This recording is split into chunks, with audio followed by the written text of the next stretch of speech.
I used to think distance in a relationship happened quietly, like a slow fade. Turns out, it's loud, deafening even, when silence replaces everything that used to feel like love. My name's Ryan, I'm 37, and for the last 3 months, my wife Claire has barely looked at me, let alone touched me. At first, I thought she was just tired.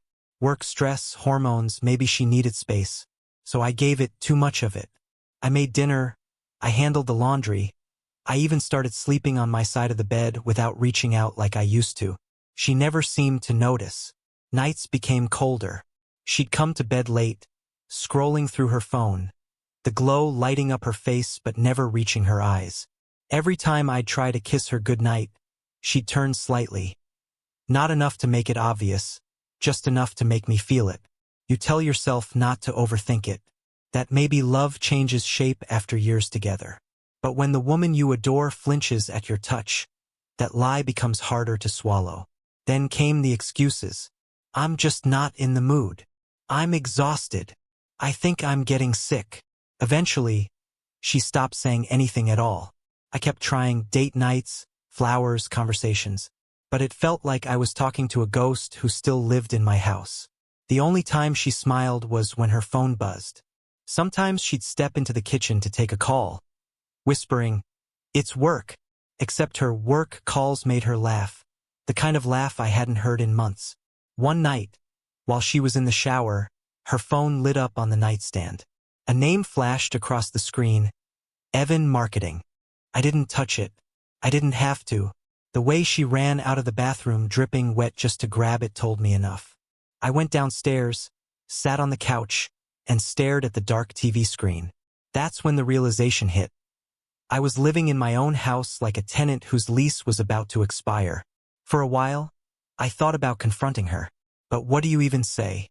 Why don't you want me anymore? That kind of question only makes you sound pathetic. So instead, I stopped asking. I went quiet. I stopped making breakfast. I stopped waiting up. I started going to the gym after work, coming home late, showering, and sleeping without a word. She noticed, not at first, but eventually. "Where have you been lately?" she asked one morning. "Out," I said, tying my tie. Her eyes narrowed like she didn't like the taste of that answer. Funny how indifference feels like revenge when you've been starved of affection long enough. A few days later, I got a call from an old friend, Mark, who worked at the same firm as Claire. His voice was careful, measured. "Ryan, man, I'm not trying to stir anything up, but I thought you should know. Evan? He doesn't work in marketing. He's an outside consultant. Been spending a lot of time with your wife lately. After hours." I didn't say a word. I just thanked him and hung up. That night, when Claire came home, she was humming. Actually humming. As she poured herself a glass of wine. She didn't even look surprised when I said, "I got a call from Mark today." Her smile froze mid-sip. "Oh?" she said lightly, pretending not to care.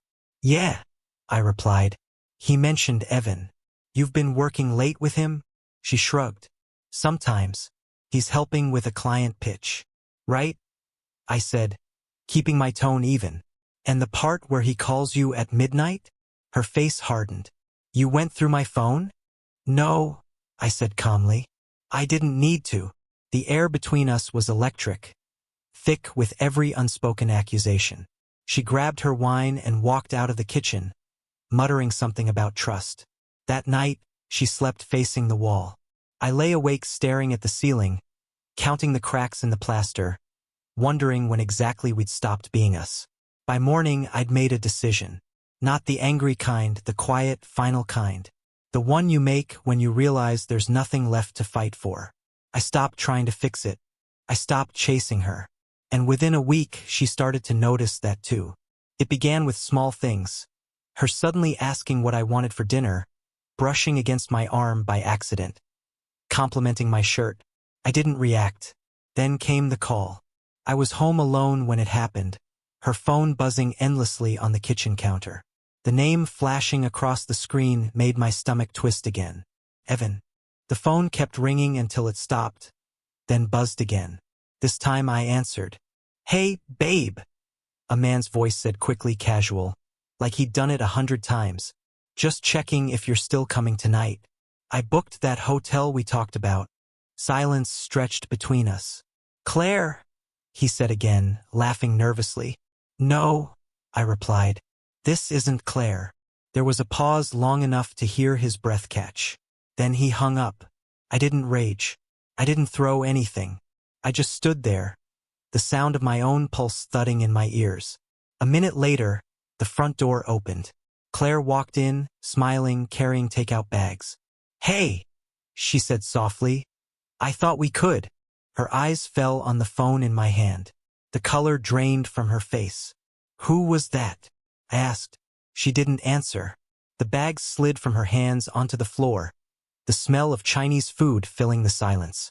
I think you should tell me the truth, Claire, I said quietly.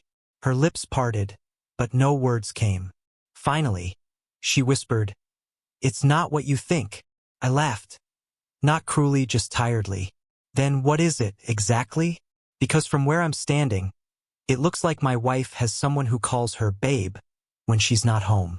She reached for me, tears already forming. Ryan, please, I made a mistake. It was just what? I cut in. Just attention? Just fun? Just enough to make you forget you had a husband who begged for your time.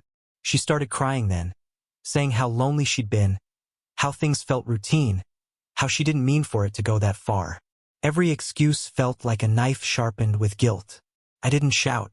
I just told her I needed space, packed a bag, and drove to my brother's place across town.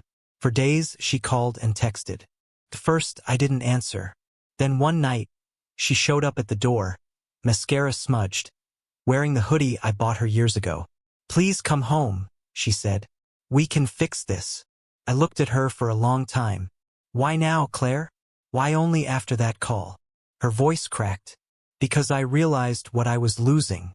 When you stopped caring, when you stopped chasing me, I saw how empty it felt. I thought someone else could make me feel wanted, but he didn't care. He just wanted the game. For the first time in months, she looked small, vulnerable, the way I had felt every night she turned away from me. I didn't say yes or no. I just told her I'd think about it. The next week, I went back to the house to grab some things. It was spotless. Candles on the counter, soft music playing, her favorite dress hanging by the stairs. She tried to talk, tried to touch me, but something in me had already shifted. You can forgive a mistake, maybe, but you can't unfeel neglect. You can't unhear silence. Later that night, she asked if we could start over. Maybe, I said, but not as who we were. That version of us died the night you stopped seeing me. She cried again, begged for a second chance, promised counseling, honesty, effort. I listened, but my heart stayed still. Weeks passed. She became the perfect wife again. Texting during the day, cooking dinner, laughing at my jokes. But now it all felt rehearsed, like she was playing a role in a movie she'd already ruined. One evening, she sat across from me and said, You're different, distant. I nodded. So were you. For months. That was the first time she didn't have a reply. That night, I wrote a note and left it on the kitchen counter. You were right, Claire. Distance changes everything. I hope you find what you were looking for. I packed quietly, walked out, and didn't look back. A few days later, Mark called again.